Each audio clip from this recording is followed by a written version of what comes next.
Good evening and welcome to Cervello Live. Hope you're doing well today. We're not recording this live. It's called Cervello Live, but it's actually going out on Monday evening and we're recording it on the Friday. You might notice a couple of changes to a normal Cervello Live. Firstly, I've got a little bit of cotton in my ear.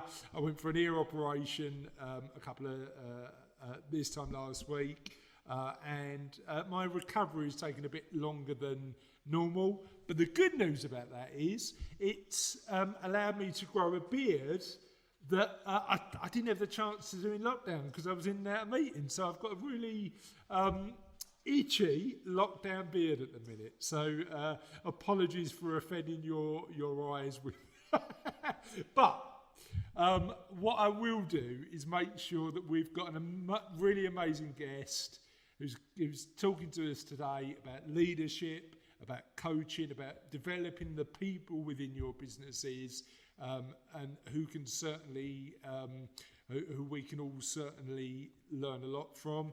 It's Chris Laney. How are you, Chris? I'm very well, Chris. Thank you. Good. I'm glad you're feeling a bit better.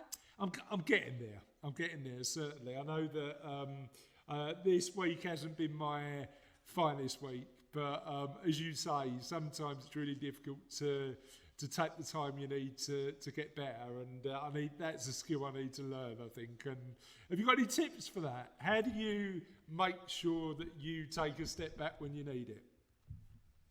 I think it's really important that we look after ourselves, because if we're not right, we don't do our best work. So a big tip is someone will say, I work 14 hours a day. Well, you don't work 14 hours a day at your best. Yeah. You're much better to work 6 or 7 hours and actually make it meaningful, because the other hours you're tired, you're having cups of tea, you're chatting, you're not doing what you should. So I think when we use our time, it should be used purposefully. Yeah. And, so like 4 or 5 hours of really effective work, as opposed to being proud of a long day where some of those hours might not be as effective.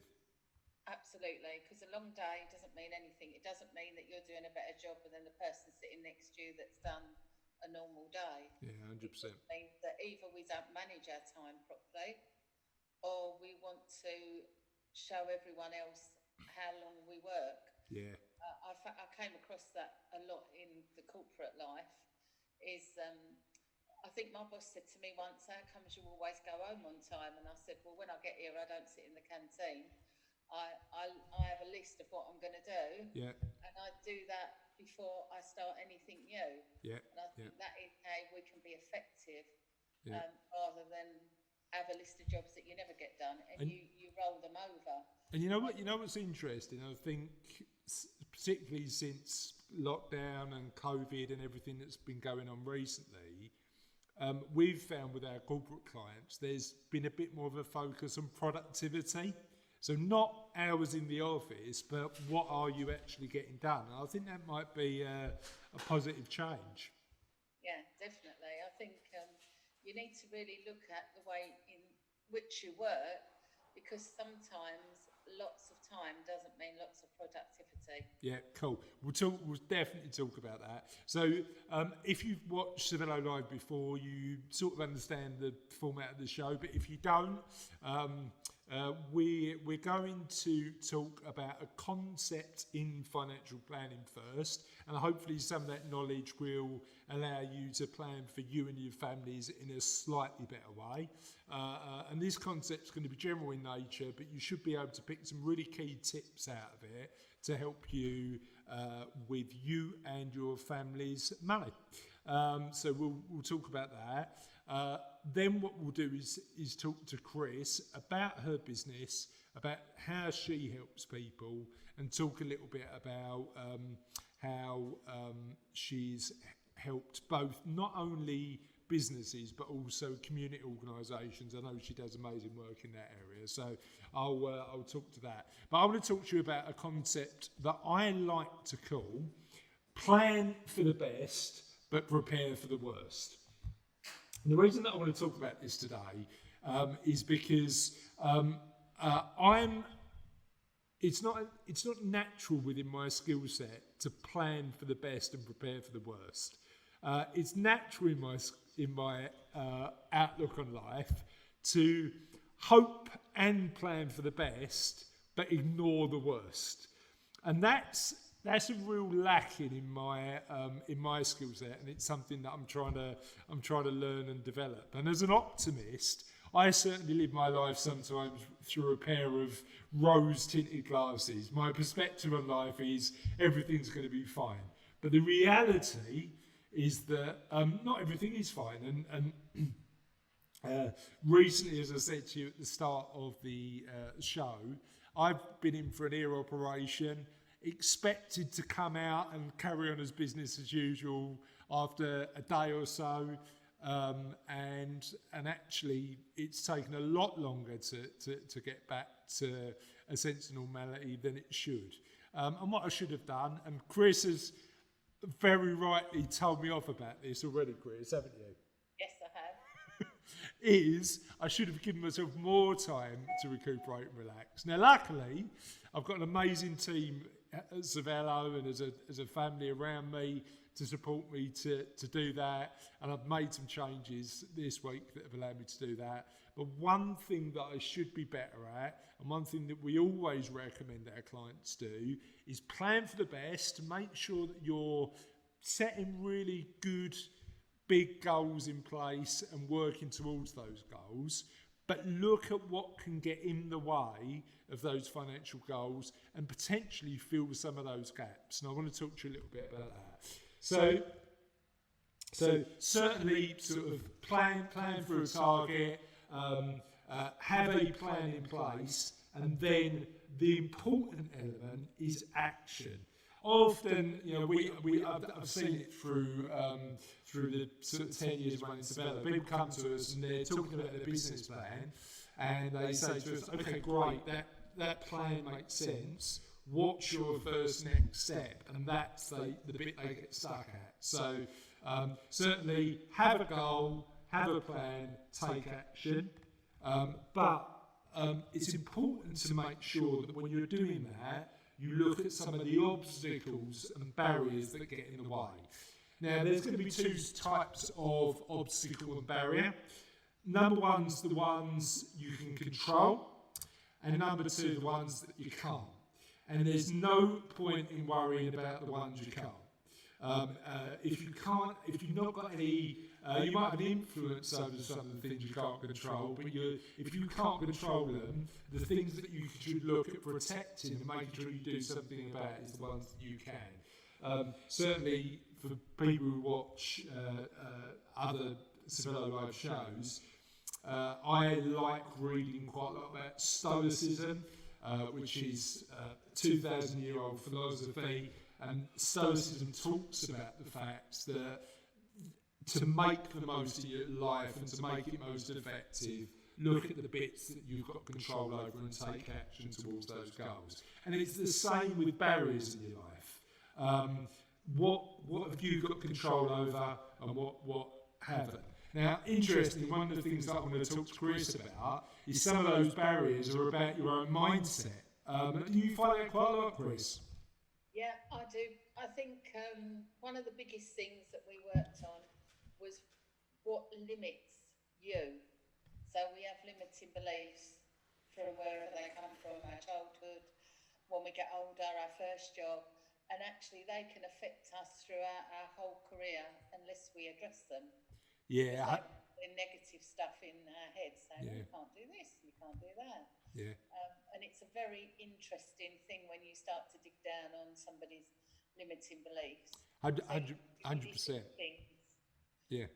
And it's interesting, isn't it? Because I think, we're going to be, when I'm talking about this, I'm going to be talking about some of the more practical stuff you can do from a financial perspective to protect yourself. Yeah. But that mentality is your own attitude to life is something you can fundamentally change. It might not be immediate, but through working with professionals or reading more and thinking about how you do it, it is something you can change. What you're not able to do is as easily change other people's minds immediately. That's a shame for you, Chris. I know. You know what? I think the reality is, Chris, when you realise this, and as I say, because I like to think about how I can improve the way that I live and work. As soon as you realise that you only have influence and not control over certain elements, it just makes your life easier because you worry about it less, right? Absolutely. Cool. So that's what I'm talking about. Like, we can control what we believe because that's in our power. Not always easy, but we can control what we believe. We can control what we think. We can control the actions we take. We can't control the economy, or we can't control what the government are going to do about lockdowns and COVID. But what we can do is react with action in terms of what we can control. But one of the elements that I want to talk about is how to get practical with taking action about making sure that your goals are achieved. And I like this Zig Ziglar quote, which talks about plan for the best, prepare for the worst, and capitalise on what happens. So circumstances will be thrown your way, and you've got to try and make the most of them. But Zig Ziglar was a real proponent of that, and I like that. Let's talk about some of the practical stuff you can do from a financial perspective to make sure you're preparing for the worst. So, as I said, can't do anything about the aspects of your life on which you have no control. You can protect your business against economic ups and downs by diversifying potentially, but nobody knew that COVID was going to come along, and that's had a huge impact. So you can't control or predict everything, but for many SMEs, they don't protect enough their most important asset. What do you think that is, Chris? Themselves. 100%. Yeah, themselves and their people, themselves and their key people. Regardless of what trade or profession you're in, your people are your business. And that's why when we work with business owners, we have a conversation about not only protecting the owners and partners and directors of the business, but also about key individuals within that business that if they lost, they'd have a massive economic impact. So it's really important to have that conversation because people are the elements that underpin every single business. And it's a weird one. Years ago, when I was young, when I was a lot younger, I worked with a guy who taught me a lot about working with explaining complicated financial concepts to people. And he had a really good analogy about a washing machine. So he used to say to me, if you had a washing machine in your house that gave you X amount a month, it covered all your bills, it knew you were gonna, it was gonna pay you every month for the next 40 years, would you insure that washing machine? And I was like, yeah, of course I would. I'd definitely insure that washing machine. And he used to say to me, well, you haven't got a washing machine that does that, but what you have got is you, who uses your human labour to go out and earn that money every month. So what have you done to make sure that your family's protected if you're not around? And it was like, you know what? Good point, because I really didn't have an answer to that. And I like that analogy. I think that we had a conversation before about simple analogies, didn't we, Chris? And I think those sort of concepts really come to life when you think about it with a different perspective. And that for me was always really useful. Now, it's really interesting because when we do these shows, often, and the conversation we're going to have with Chris later, isn't going to be primarily about money. I do run a financial planning business, but part of my job is to make sure that at times when you don't want to think about money the most, you shouldn't need to. So my perspective on it is the last thing you should do when you're going through ill health, or you suffer from a critical illness, or one of your members of your family passes away, is money. You should worry about either recovering, recuperating, or going through a grieving process that's natural to you. And the idea of protecting the most important assets in your life, but also in your business, is making sure that actually money isn't a worry. Recently, I've had to support one of our clients through a bereavement, and which happens in our business every now and again. And she phoned me and said this has happened. And the thing that I said to her is, one thing that I can promise you is me and the team at Cervello will do everything to make sure that all your ducks in a row, and while you're going through a bereavement process, you don't need to worry about money. And I think part of our job is to make sure that money is the least concern when people are going through those emotional times. And certainly it was an honour and a privilege that she phoned me to let me know what we could do. So protecting your family and having that conversation early isn't about having a morbid conversation. It's just making sure you don't need to worry about it when and if the time comes. So really, really important. And there's some simple things you can do about that. You can write a will, which costs a couple of £100, and you can do it really simply. And that means that if something did happen, you know that the will's in place.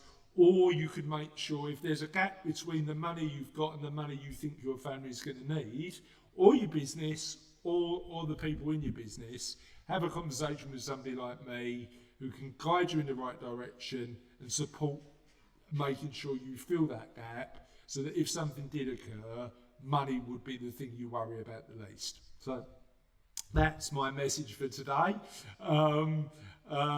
One other quick thing, we've got our white paper coming out next week. It's called What Happens Next? The 4 vital steps in making sure your financial plan and life plan are matched.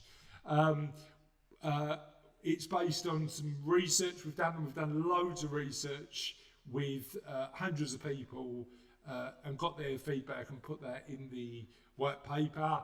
But what we've also done is put a framework in there that will support you to make really important decisions in your life and help you achieve your financial goals and your life goals on improving your well-being. So hopefully you'll find that useful. And if you do want to talk to me about how you make sure that your family and your business are fully protected if the worst should occur, feel free to give me a call at the office. The team's all here to help, so happy to support you to do that.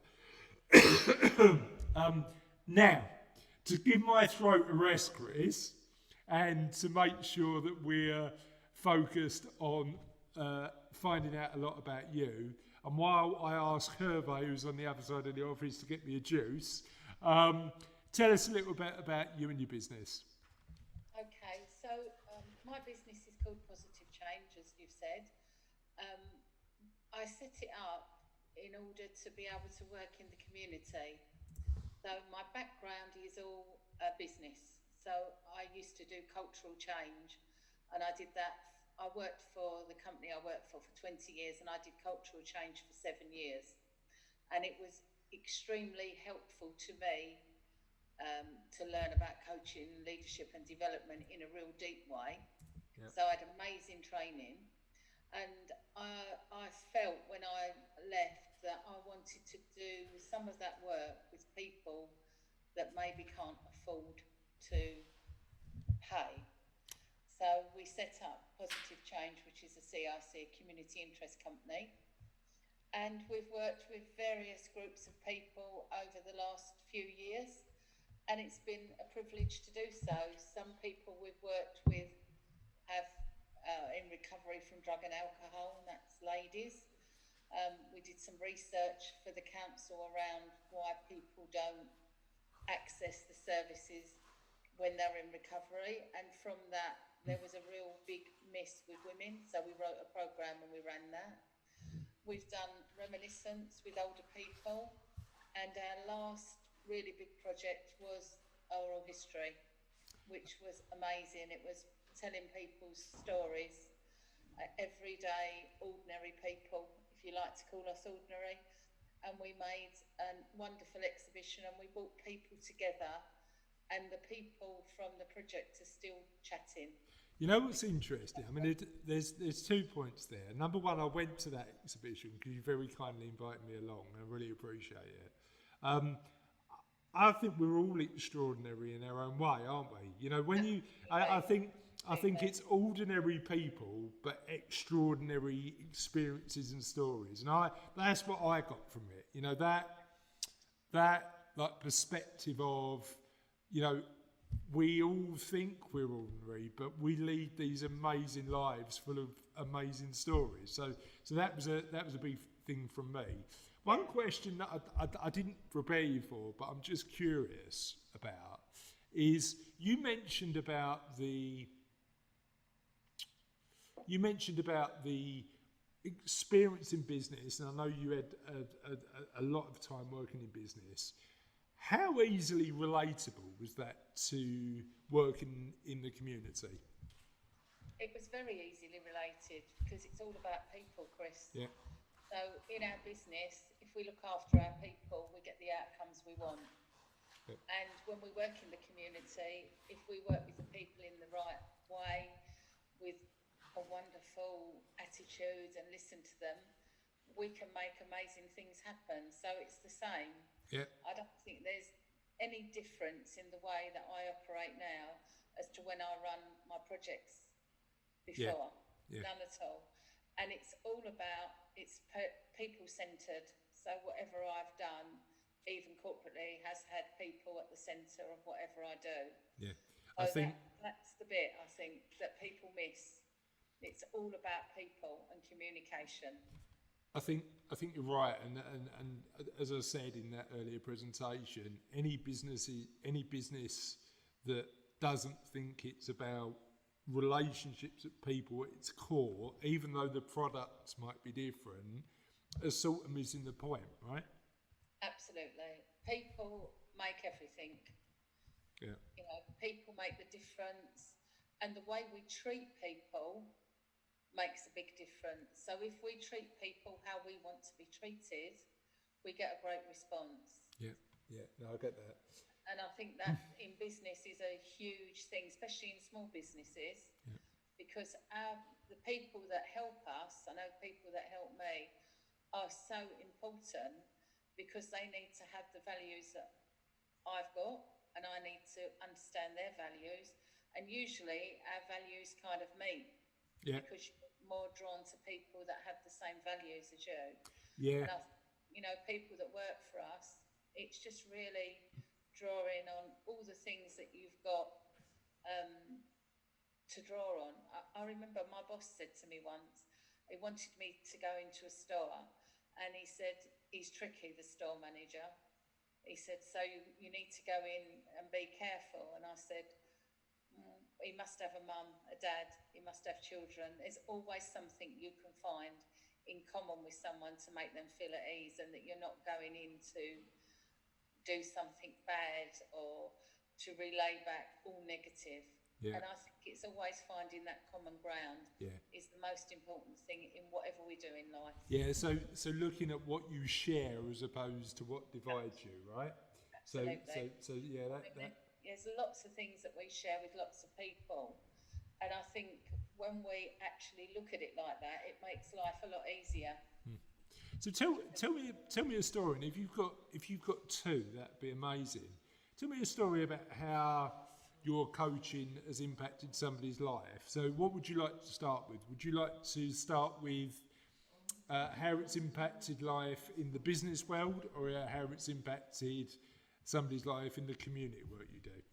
I think in the business world we'll start with.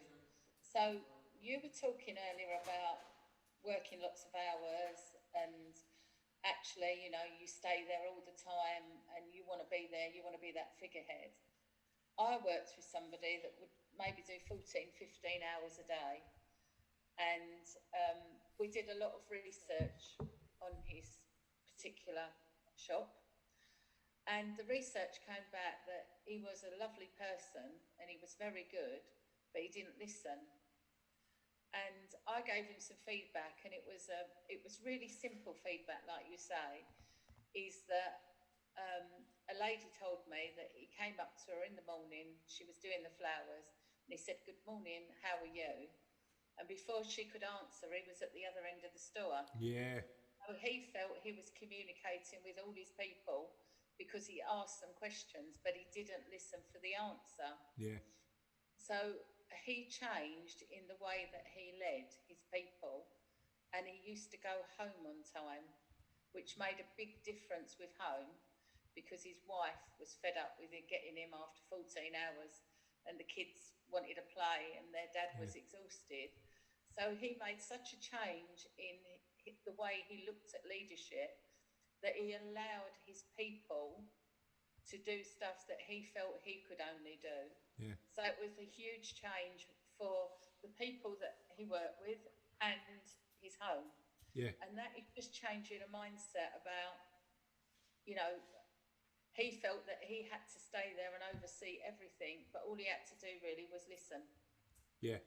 And it's just being smarter, not harder, isn't it? You know, how do we manage this stuff that's just has everybody's best interest at heart, where everybody can focus on what they're good at, as opposed to just more stuff, which is never usually the answer. Tell me a little bit about the work you do with the community, and tell me the story that the impact that work's had. Okay, so I'll tell you about a group of ladies I worked with over 7 years ago now. They still meet as friends, and we did Reminiscence, and we also did little workshops in between about anything that came out that we talked about. We would teach them a little model to deal with the issues they were having around loneliness, isolation. And there was one lady, and she said she loved her daughter so much. She used to come every week. And what she'd do the whole time she was there is she would tidy up and clean and do all the things that she felt her mum wanted to do. But all her mum wanted to do was just sit and have a cup of tea and chat to her. And she said, "I just don't know what to do." And I said, "Well, can she read your mind?" So she said, "No." So I said, "We all believe that people should know what we want, but they can't read our minds. So we have to ask for what we want. Yeah. So all you need to do is say, don't do that. Just come and sit and have a cup of tea with me and chat." Yeah. And she learned to ask for what she wanted, and she became quite formidable, really. Yeah. And she used to pick us up on that as well. You know what? I think, I've had conversations about this with a bunch of different people, but there is a tendency of getting stuck in your own head, preempting what you think somebody's going to say before you've even given them the chance of giving you an honest answer or not for a question. And I think we're probably all guilty of that, aren't we? Yeah, definitely. And I think, if we don't ask for what we want, we get disappointed, don't we? I remember one Mother's Day, I was really disappointed because they didn't do what I wanted them to do, but I didn't tell them what I wanted. Yeah. They did all lovely things, but it just didn't meet my expectation. But it's because they can't read my mind. Yeah. And I've learned that now, so I always ask for what I want. So the follow-up question is, so your community story was really interesting because it was around a sort of a woman wanting to feel a bit more empowered in her own life, and I know that's a particular passion of yours, isn't it? So talk to me a little bit about why that you think that's so important and what we can do to improve both as a society but also as a community of businesses. Well, I think as well as being a woman, there's a lot around loneliness, and that's with women and men. And actually, what people tend to do in the community when they're lonely is they take whatever they can get, and that might not be right for them. Okay. So actually, to empower them to understand what they need by just teaching them different ways of looking at stuff can make a huge difference. But also, I think that often women are left on their own, where they've had a husband that's paid all the bills and looked after the house and all of that. And they have to start unpicking the whole of their before life. And they don't want to ask their children either. It's like they're quite proud. So instead of saying, if it was you, like, Chris, can you sort out my finances, they'd struggle on. Yeah. And it's actually helping them to be empowered to actually ask others for help and to understand that they can do it. There's lots of stuff we can do that we think we can't do. It's a real interesting one because, and again, this isn't a sort of male-female thing, because we have guys who come in who are really smart, competent, professional individuals who have actually accumulated a decent amount of money, and they've got to a point where they might be a couple of months away from making some really big important decisions from their life, and you go, well, help me understand why we're doing this now and not potentially 2 or 3 years ago.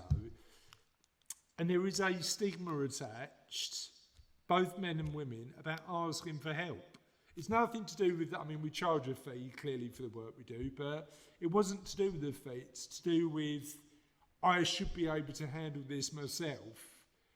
And I'm coming to you as a last result. And that logic, I understand, because it's an emotional one. So how do we get over that? How do we get over that as humans, as people? How do we get over that? Look, I am fallible. I need your help. I need your support. How do we get better as humans at asking for help?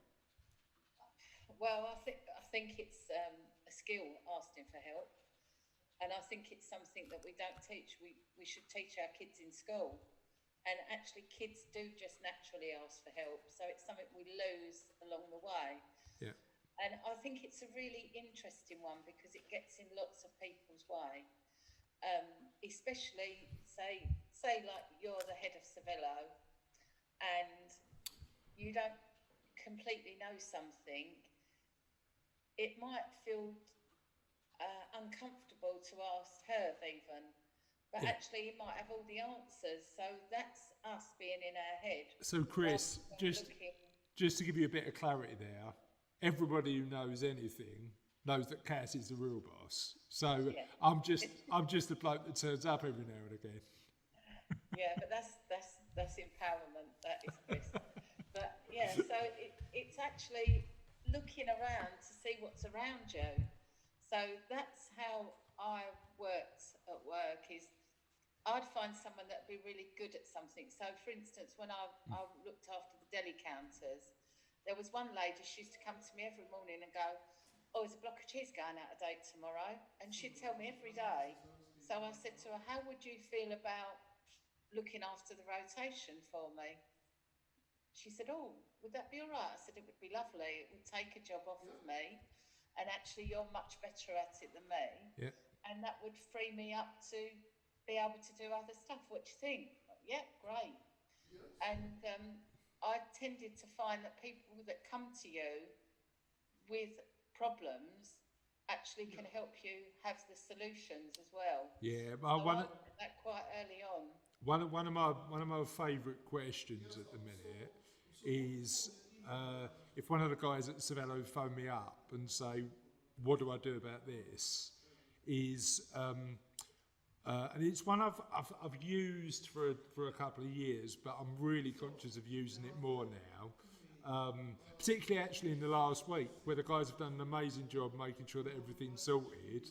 But I'm thinking, like, what happens if I need to go in for another operation or whatever? So I'm just like conscious of it. And the comment that I used is, if I wasn't available, if I was in that operation and you needed to make a decision immediately, what would you do? And you know what, Chris? 9 times out of 10, it's exactly the same thing that I would have recommended. And I found myself going, all right, do that then. But it's a weird dynamic, isn't it? Because I think we get sucked into our own importance sometimes and get in the way. Absolutely. I think it is about empowering people. Yeah. Always. And Yeah. that's the key of everything is communication and empowerment. Yeah, And 100%. for me, they're the biggest things. Um, and in your business, you probably speak to a lot of people that I do in the community, and it is actually empowering them to know that they can do whatever they want. Yeah. They have choice. Yeah. I think it's around choices as well. Often people don't think they've got any choice. Yeah. They've got choice. And that's, again, looking at it differently. Well, you know what? I mean, it's interesting. I think there are sort of stigmas around money, but I think people should make decisions with an informed perspective about money. So money comes with all sorts of stigmas and fears and perceptions, but actually just having the facts that you need to make an informed choice is where we add a lot of value, because I think people will really struggle to do that themselves. And you know, I've had clients. One of my favourite clients actually was due at the minute to be shark diving off of Cape Town, and this is a guy in his early 70s, and I'm responsible for that because I told him 5 years ago that he'd never run out of money again, and he started really living his life on purpose because he knew that in his own head he'd put money as a barrier to doing all this stuff, and in reality he had enough. It wasn't a barrier. But yeah, so it's having conversation based on the facts to empower people to live the life they want. I think that's how we certainly help. Now, one of the things that I'm really interested in is the work that you've done on reminiscence and remembering the past. Why do you think that's so important? I think when we do reminiscence, it brings up the past, the present, and it's really important not to forget where we came from, where we're going, what we're doing. With photographs, it brings up happy, sad, all sorts of memories, but they're our memories. So, you know, people that have got dementia, it's very important that we spend time with them and we look at their photographs and they do remember, and it brings them into this moment in a different way. And I just think our memories are amazing. I think we actually don't look at them enough and give them our time of what they deserve. So I think when I get out pictures, I've lost my mum a long time ago, 17 years ago. But when I look at the pictures, she's here today. She's still with us, and her memory is still there. And I think it's really important, Chris, that we don't lose ourselves in the digital age totally, Yeah. because you know, digital things are wonderful, but actually really looking at a photograph, and I know Cassie's been getting all your pictures out. Yes. It really makes you connect with people in a different way. And in lockdown, I got out lots of pictures and took pictures and tagged in all my friends.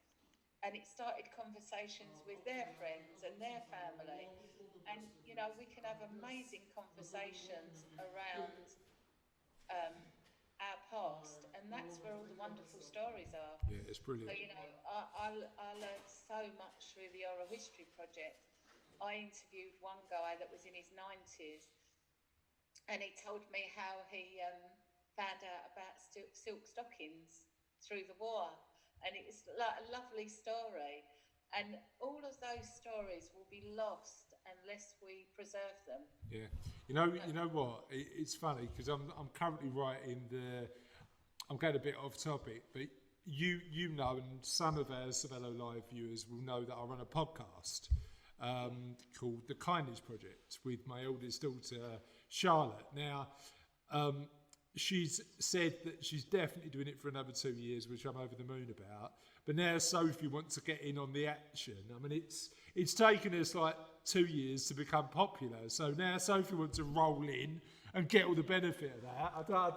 I don't know if she should be allowed. But anyway, part of the thing that I didn't think about when we started, it was just a project just that we could do together.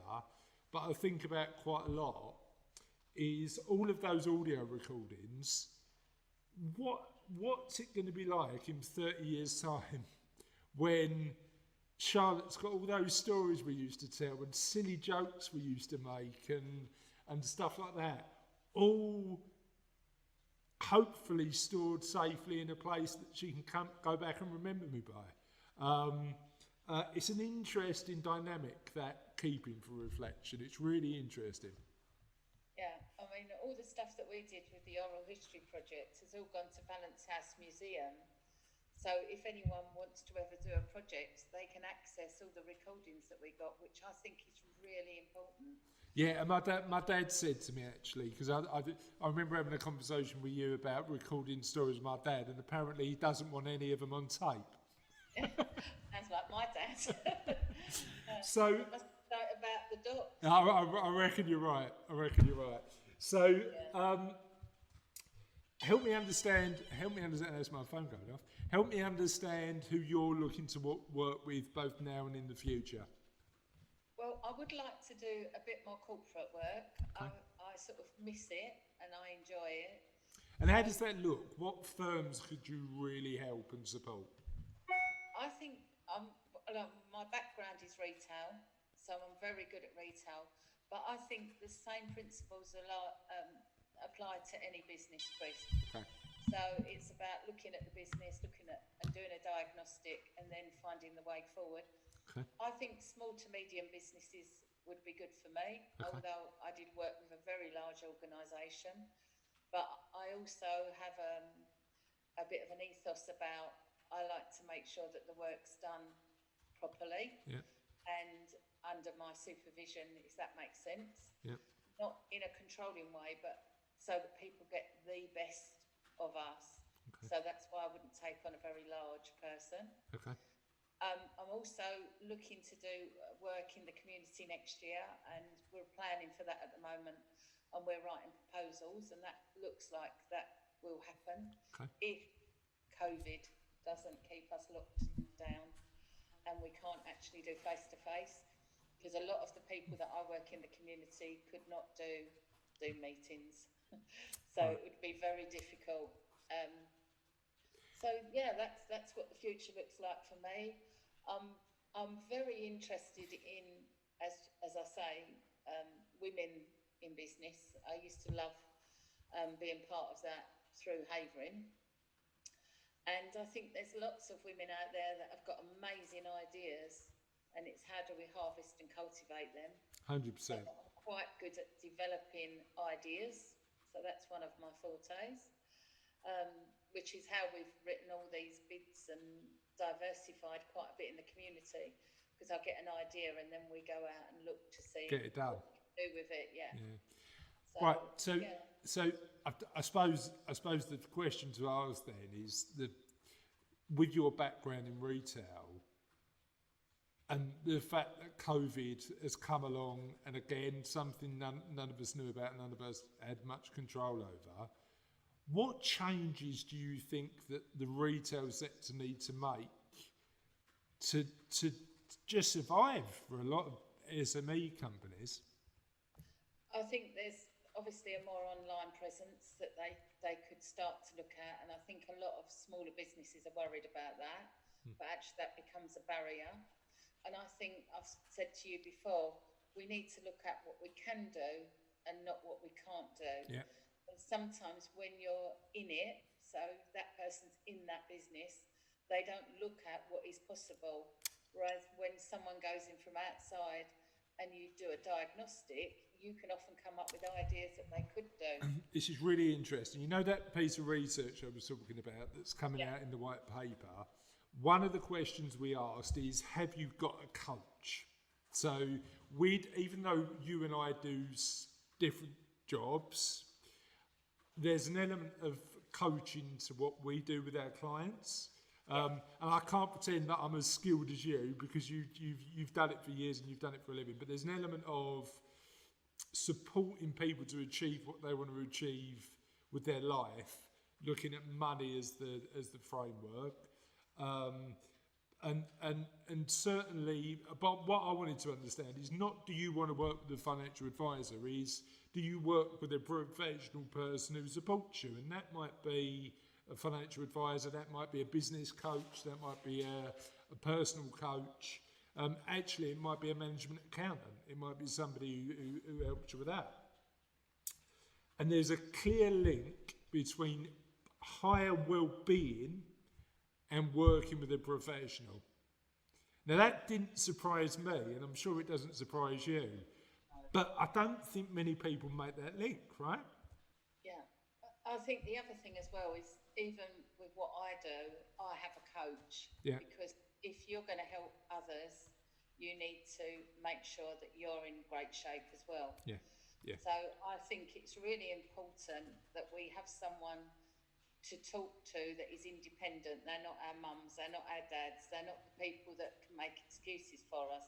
There's someone that asks the right questions to get the right answers, so you move forward. 100%. 100%. So Yeah, I that's think, right. you know, it is quite amazing. I had a coach for 7 years when I was at Tesco's, and it made a huge difference to my life. Yeah.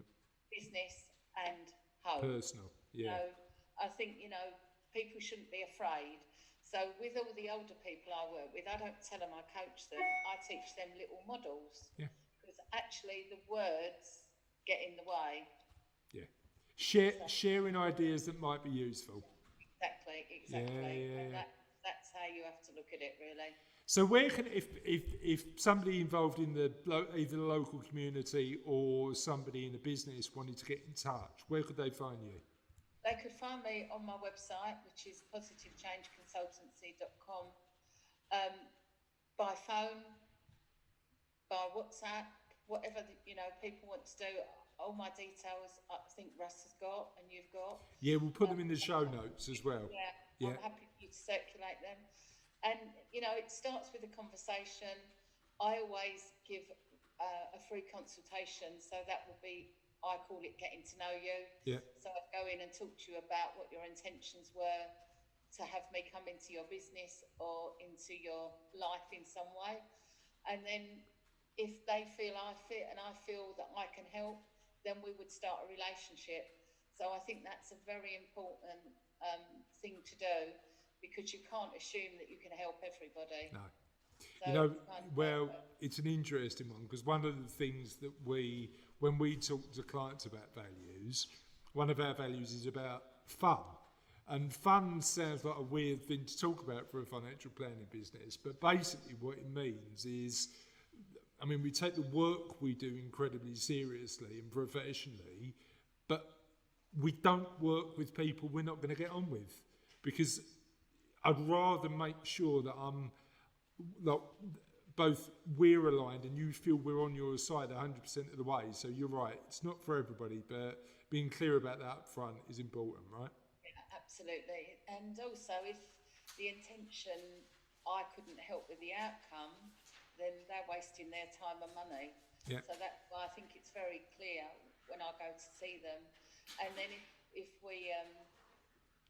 we sort of get on and we can see a future, then we start the real business. Right. So just before we go then, so share with me a really quick model of something that you might share with a client, so our viewers can get a real experience of the value you can add. What questions might you ask somebody in that first 1 hour session? So the thing is that they will have an idea of what they want to do. So it's all about moving forward, isn't it? So So it's quite difficult to give you a model on moving forward. So what I would do is ask, right, where are you and where do you want to be, which is probably very similar to what you do. And then I would just draw that on a piece of paper. So today I'm here, I've got 10 people, one shop, for instance. But in 5 years, I want to have 40 people and 6 shops, say for instance. So then I would just ask a really simple question. So how do you think you can get there? Okay. So, and then we would sort of start a timeline really of how that might look. So we'd be laying out what we would be working towards. So, and it's a very simple model, a timeline, but it's very important. No, I like that.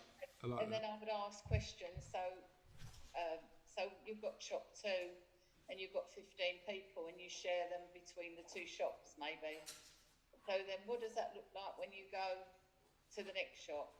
And how would you want to... So it just stretching out the timeline.